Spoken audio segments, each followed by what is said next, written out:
I don't know about you, but to me, there is nothing like a deep breath of fresh autumn air.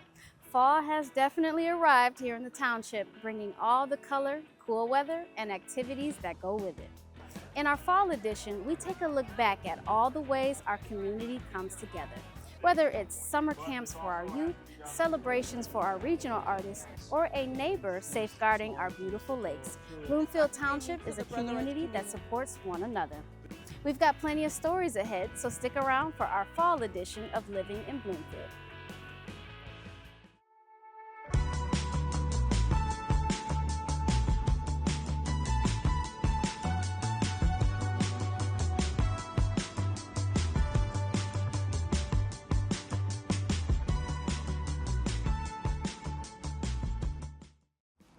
Nothing spotlights our entire community quite like the annual Bloomfield Township Open House. On a sunny September day, residents had the chance to meet elected officials, township employees, and local organizations. Together with our community partners, we shared the many resources available to residents while also enjoying good food, music, and family fun.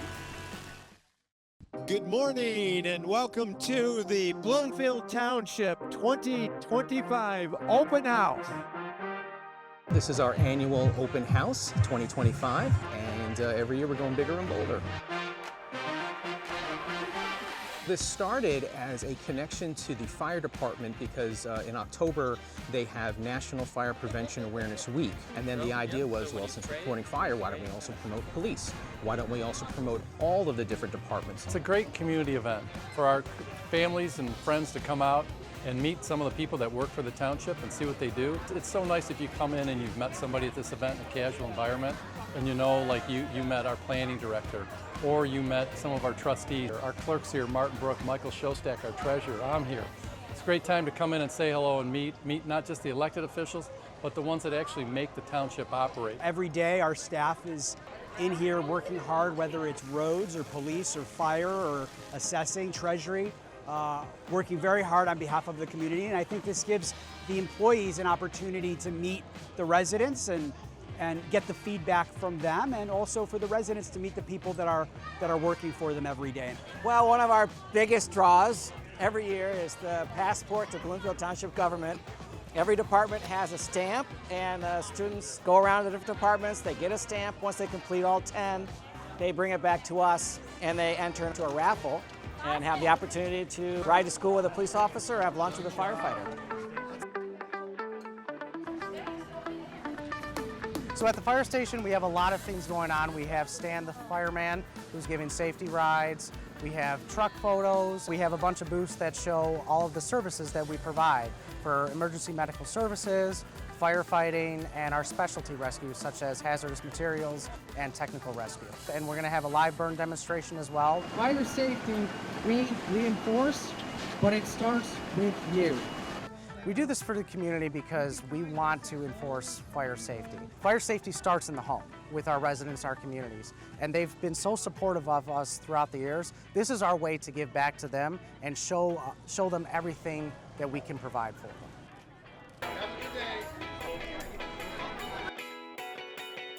We have our performance stage, and this started last year, and the idea behind it is to invite different groups that are in our community, so groups like Oakland Rhythmic Gymnastics, Dance Academy of Bloomfield Hills, and of course the big draw is the Bloomfield Hills High School Marching Band, which kicks off our event. It's an opportunity for performers in the community to use our stage, use our space, and get some exposure. The idea is we should be promoting everyone that is in the community that is available. We want our residents to know there are resources here, be it, hey, I want to take karate lessons, or hey, I want to join the local Boy Scouts, or hey, it's time for me to sign up for a new library card. That's what this is all about.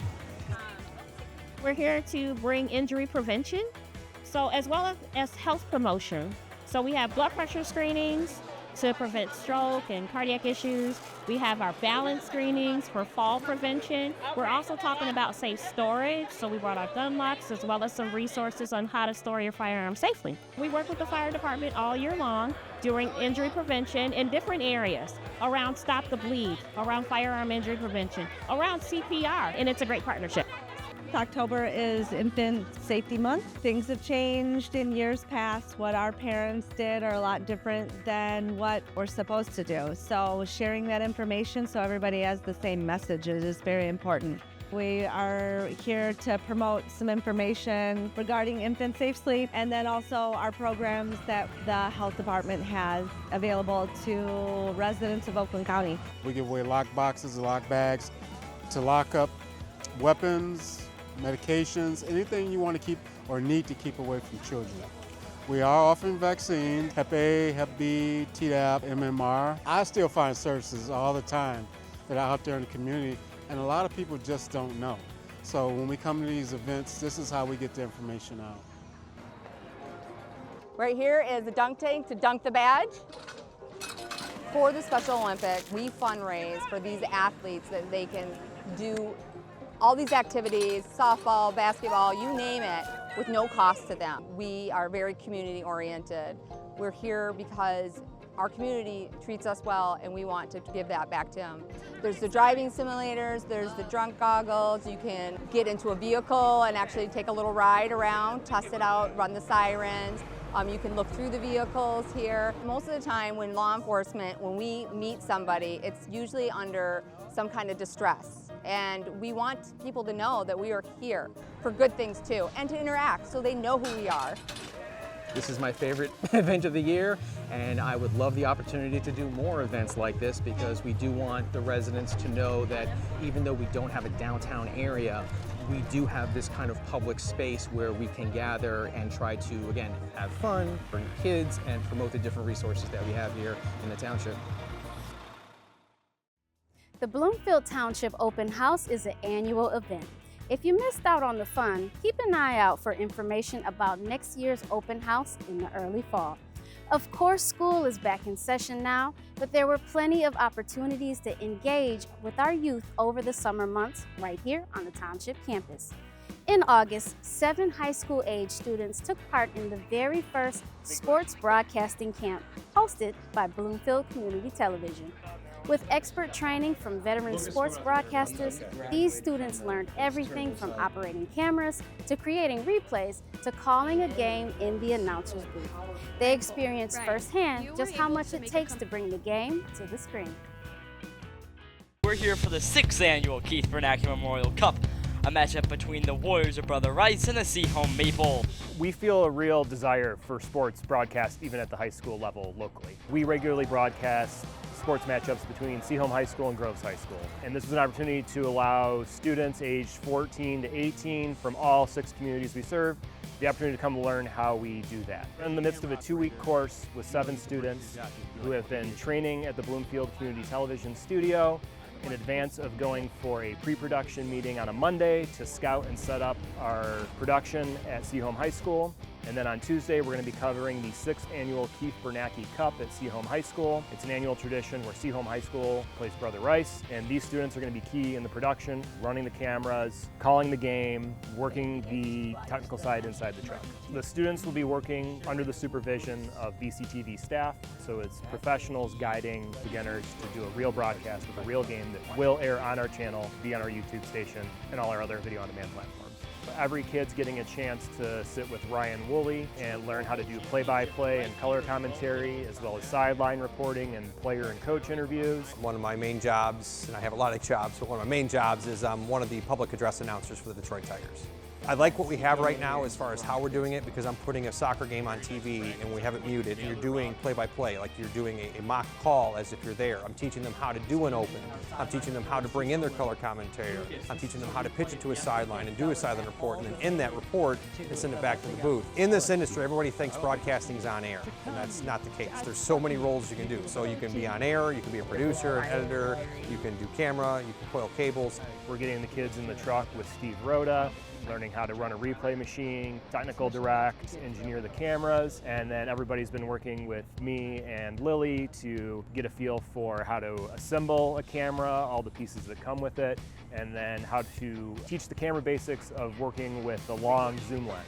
Originally, we have different sessions that go on throughout the day. We give them the basics of how to operate that stuff with nothing even happening, how to set up a camera, focus, zoom in, follow stuff. And you have to practice and you get better. Some have that natural ability and some don't, but eventually most people will get there if they keep practicing. Sometimes it's not going to come to you the first time you hop on a camera or the first time you do replay. You got to constantly do it over and over and over, and the more times you do it, the better you get. I like having the variety of stuff to offer them and let them try it all. And then eventually, at some point, they might like something better than what they did when they first got here.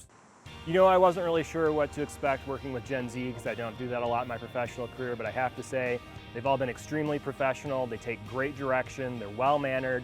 They say, yes, sir, yes, Mr. Black. Just a really positive experience working with these kids. The future seems really bright for everyone. You don't want to be serious all the time because then it just doesn't make the job fun or the game fun anymore. So this group is a great group, so let them have fun, and when it's time to get a little more serious, all you got to do is say something to them and they get serious. The adults here and the teachers, they treat us not as we are little kids, but more of the sense that we are workers and that we are one of them. It's enjoyable because you know that you're not being looked down upon. We're sort of seen more as amateurs, not like kids, which is, better. I was a little hesitant at first because I was like, I have zero experience. I'm going into my senior year, so it's kind of like starting to figure out what I want to do with my life. And one of my interests in career-wise have been broadcast. I think that's really cool. It definitely does feel like I'm a part of something bigger than myself, getting to know these people that I don't know, but we're all coming together because we have a common interest in wanting to get better at this craft. Well, I can tell you as a high school student, I would have loved to have this. And they told me about the camp. It was like, I want to give to them something I never had 20 plus years ago. And dare I say, by the end of week one, everybody was like a family. People are joking around, they're sitting together, we're talking about what they did the night before. Some kids are talking about how they went home and took a nap because they were tired. Other kids are talking about, no, I couldn't wait to come back. So it's just cool to see them grow and blossom into potential broadcasters. Made friends pretty fast, actually. I mean, it's only day 4. We've built so many meaningful connections with kids our age, and it's amazing to just see how easy it is to connect with people. One of the primary objectives of community media should be for studios like ours to become gathering spaces for the community, to train them, to educate them on the work that we do, how to operate with cameras, how to do productions themselves. And that's transcending just the old school traditional model of a 3-camera setup in a studio. That means working with training the community how to do better with their prosumer products that they have widely available to them, like iPhones, GoPros, etc. Furthermore, these kids have an opportunity in high school to get a lot more training than was even available to me when I was in high school some time ago. Working with professionals in a group setting atmosphere is going to pass on a lot of really priceless knowledge to them especially if they choose to pursue this as a career.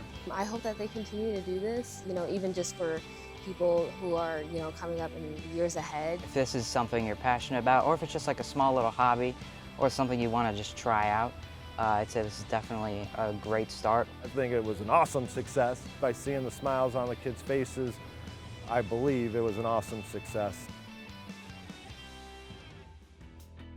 While these students learn the ropes of broadcasting sports, students at Bloomfield Hills High School saw some athletic improvements of their own. Superintendent Rick West, along with the school board, helmed the ribbon cutting of the school's new state-of-the-art wellness center. The center features new cardio and strength equipment and is open to all of the high school students. The ribbon cutting preceded a community night to showcase all of the recent improvements to the BHHS athletic campus, funded by a 2020 bond. Among the many sponsors of the community night were our very own Bloomfield Township Police Department. And that's only one way our police give back to our youth. In June, they hosted the 2025 Regional Youth Academy, along with partners from Bloomfield Township Fire and neighboring police departments. Students aged 14 to 18 spent a week with officers learning the ropes of what law enforcement is really like.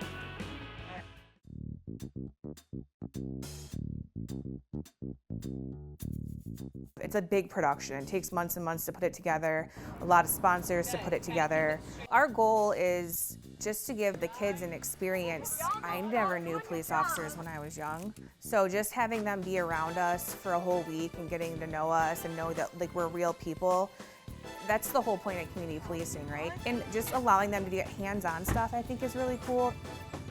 Each department brings several different officers, so they're getting something from different people, not me. I've been there 24 years. There's officers here that have been here 2 years, so everyone's kind of got some different experience levels that they're learning from. We've got 19 students this year from each different school district. It's always kind of tough because high school just got let out and they're choosing to be here for another week. We broke it up into 4 different days. So the first day we did a driving simulator. So many of the kids have never even driven a car. We let some of the experienced drivers do police pursuits with it. We try to give them a little bit of everything. They're doing our pedal cart, which simulates drunk driving, how different things affect vision. They're doing traffic stops, learning about how we do those and what's important. We did canine demonstration where Angela Carlson, our canine officer, came with Vince over. Her dog does drug detection and aggression work. They did a crime scene and also fingerprinting. They had to break everything down, kind of mark it like we would on an actual crime scene. And then the other part of it where you're taking fingerprints, dusting, photos, that kind of stuff. They did drones on the second day and the kids were allowed to actually fly it, as well as the TrueNarc, which is awesome. I haven't even been trained in TrueNarc, so these kids have a one-up on me. We did CPR for half the day and stop the bleed. The kids got certificates for that. And just having that like as a resume builder, I think is a really good thing. The CPR certifications were great. They all did way better than I really initially expected. By the end of the 3 hours, I was really impressed with how efficient they were with the defibrillator and doing CPR. We went to the 48th District Court where they got to watch arraignments, defensive tactics for weapon safety, as well as active assailant response, and they got to shoot simunitions off in the range and kind of see how the taser worked. I think that was probably their favorite part of the day. Hands up! Don't move! When you first walk into the range, what do you do in detail? I go in there, I obviously listen to all the safety directions. That is really important to do, and listen to people and follow directions.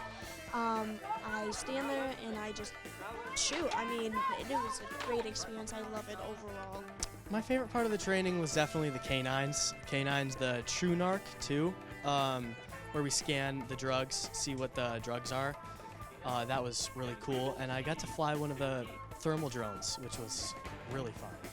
That does sound like a lot of fun. Were you considering a career in law enforcement ever? I want to be a prosecutor for the state, city, just the government. Coming into the academy, was that something that you knew you wanted to do, or did you want to see more of the law enforcement side before you made your decision?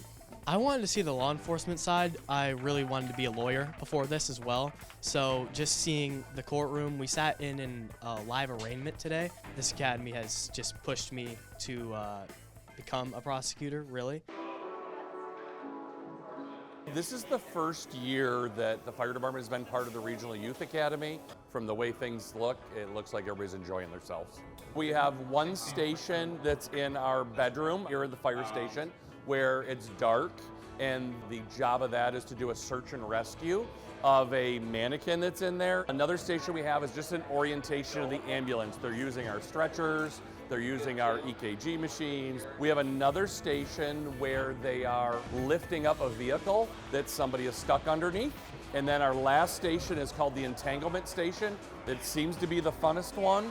And in that one, they put on some gear and an air pack, and they have to crawl through a little maze that's meant to throw you for some obstacles. We've talked to them about a few different scenarios, and even if they don't end up going into public service, it at least orientates them for the rest of their lives.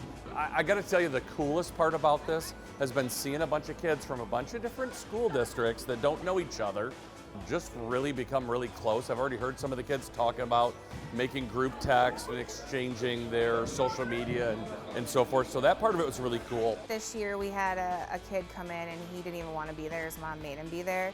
And at the end of the first day, I was like, hey, how'd it go? And he's like, oh, I really liked it. So for him to say that was like, okay, we're doing a good job. He had a fun time. I mean, I do my community relations job because I like being with people, right? So this gives me a whole week of making an impact in children's lives.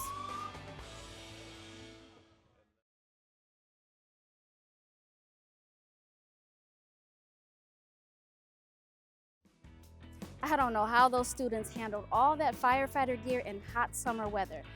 Come to think of it, I don't know how our firefighters handle it either, but it's exactly what they do and what they train for. In June, several Bloomfield Township firefighters attended Great Lakes HOT. That's hands-on training. This annual conference invites firefighters from all over the region to train and refine their skills. Training like this helps to keep firefighters ready for whenever the community needs them.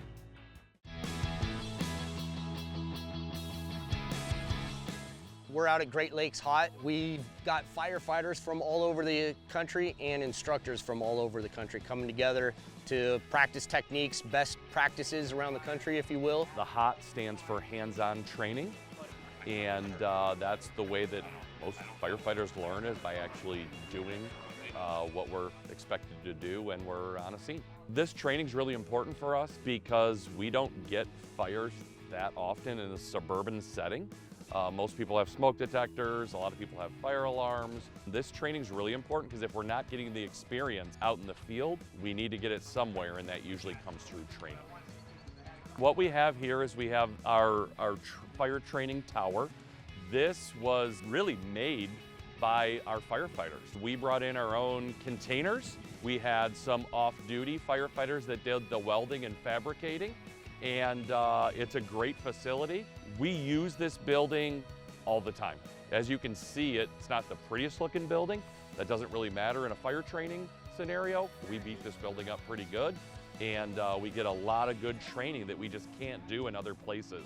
We're dragging hoses through buildings. We're hitting stuff with sledgehammers. We're cutting stuff with chainsaws, and this building makes that all possible. We currently have 6 firefighters from Bloomfield Township in this training. They're at all different kinds of locations throughout Metro Detroit, and they're working with other firefighters. I saw some from Royal Oak, so we've fought fires before with Royal Oak, and it's good that we recognize faces, but it's great for us to get to work with people that we're going to expected to perform at a high level with, if we get a big incident. Today's been awesome. This job's a job about learning continuously over the course of a career, so any chance you get to come out, do drills. I'd say the most challenging part is trying new methods. That there's a bunch of departments from all over, so you're getting different perspectives of different things, of ways of doing certain things around here. So it's challenging, trying something new, but it's also good at the same time. I'm here doing nozzle forward with Aaron Fields, where we're learning how to advance a hose line through a house and the best way to learn nozzle control. What we were just doing was partner push, where you advance it's supposed to be a 2.5. You were watching an 1 3/4, but it's going to be a 2.5 and moving it with 2 people. I try not to be scared of things that I haven't done before because everybody here is a beginner, and I think the best way to learn is to fail.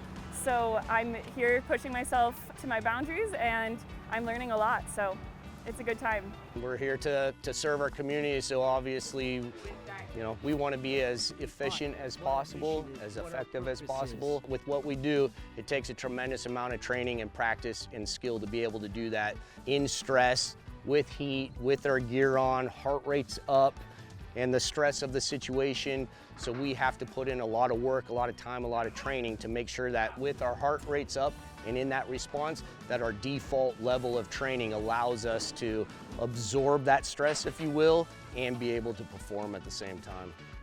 I think a lot of people don't realize probably that in the high stress of what we see and do and have to be able to perform, a part of that is us as people.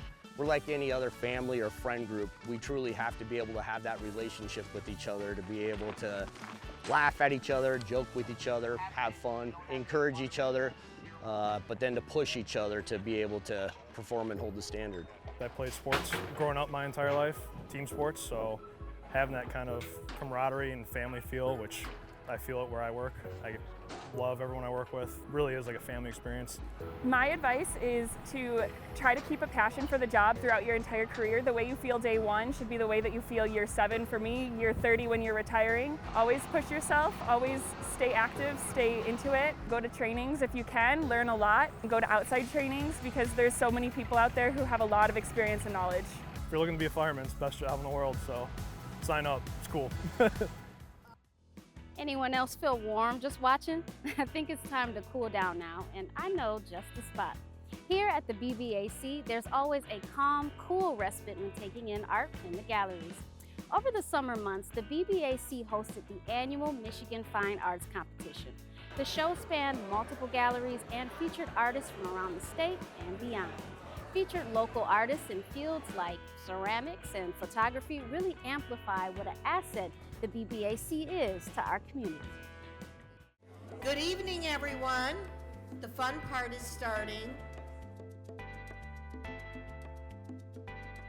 We're now in our 44th year. We took it over from the DIA when they didn't want to do it anymore. And it is a great opportunity for artists to be showcased in Michigan and the contiguous states. We opened it up to the contiguous states just because we started to seeing a pattern that a lot of times the artists have very similar work year to year to year. So opening it up to the contiguous states also brought in some artists that we may not normally see. We have artists from Wisconsin, Indiana, Illinois, so yeah, we have a good representation.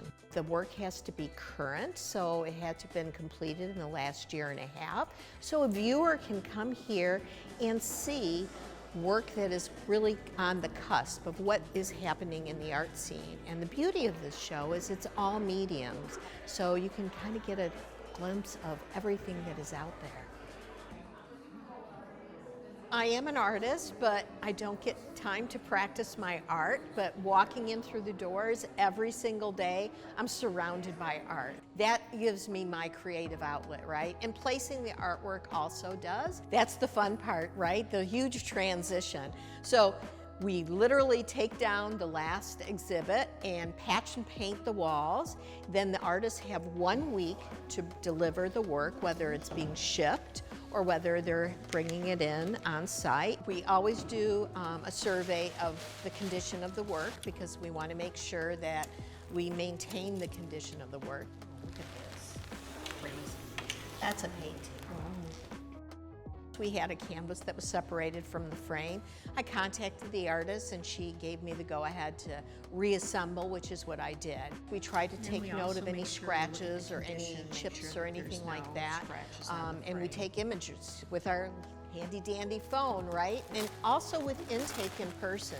We also look and make sure that there are no scratches, or if they are, we mark them so that the artist is aware. And then placing of the work.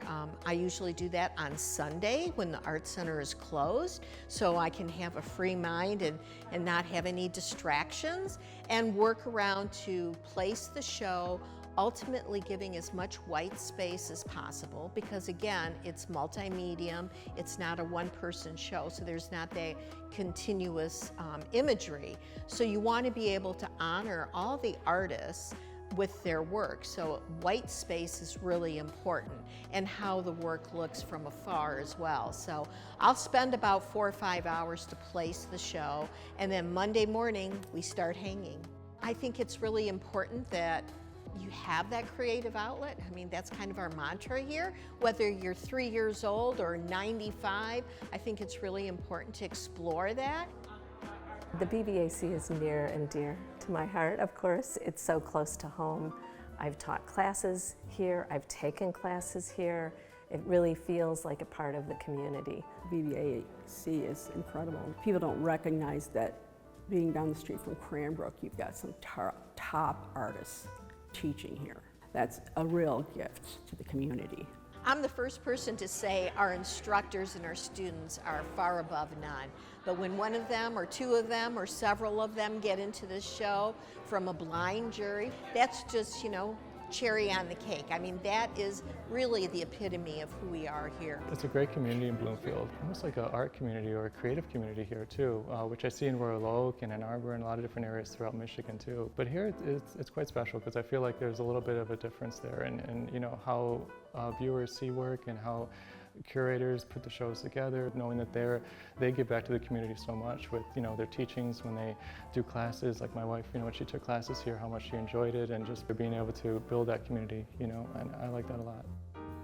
To be able to think creatively is so very important, and we all have seemed to have forgotten about that, and art gets kind of slipped away in the schools, and we try to say it's really important. A couple hours a week to come and take a class to explore that creativity. And we all know that it really is healthy and it's good for your well-being to be exposed to art or actually doing art. So, you know, the galleries are a perfect opportunity to walk in here, look at the different pieces. Not everyone's going to be the next Van Gogh, right? Or the Pollock, but just to be able to think differently, to look at things differently is so important in our everyday lives. Art can be found at the BBAC all year long, and if you know where to look, sometimes it can be found even in a backyard. Jim Parker, a local resident and Lake riparian, invited us here to his home to learn about the beauty of native plants. All of these colors and plant structures are lovely to look at, but they serve even greater purposes too, like restoring a natural shoreline. Native plants can create natural filters to keep our lakes healthy and natural fencing to discourage geese and pests from your lawn. And if you think you need to be an expert to create native habitats in your own yard, you may be surprised by some of these tips and tricks. The grass used to go up to where that stake is, right? So that was grass up to where that post is. That was my first starting experiment to see what would grow.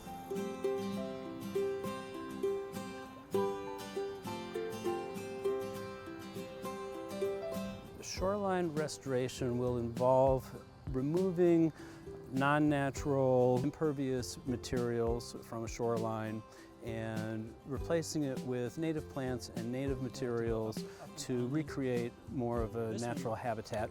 And a well-designed restoration will involve balancing aesthetics, lake access, water quality, and erosion control with natural habitats as well. The lakes are really, they're full of living organisms, but they're also a living organism themselves. As a living organism, it needs the right conditions, and one of those conditions is a natural lakefront that helps to foster the wildlife and the vitality of the lake, and also to filter out all of the items that might go into the lake that foster the growth and explosion of the invasive species that we don't really want in the lakes. When I first started working on this project, there were invasives that had started to establish themselves, things like buckthorn and thistle, very nasty things that had no ecological benefit. Removing those invasives and doing the work to reestablish the native species, it crowds out the invasives. And once those natives get put back in, they tend to thrive. Not only are these the plants that have always been here and will support wildlife and beneficial pollinators and things like that, they also end up being the easiest plants to grow. They require the least amount of care. They really don't want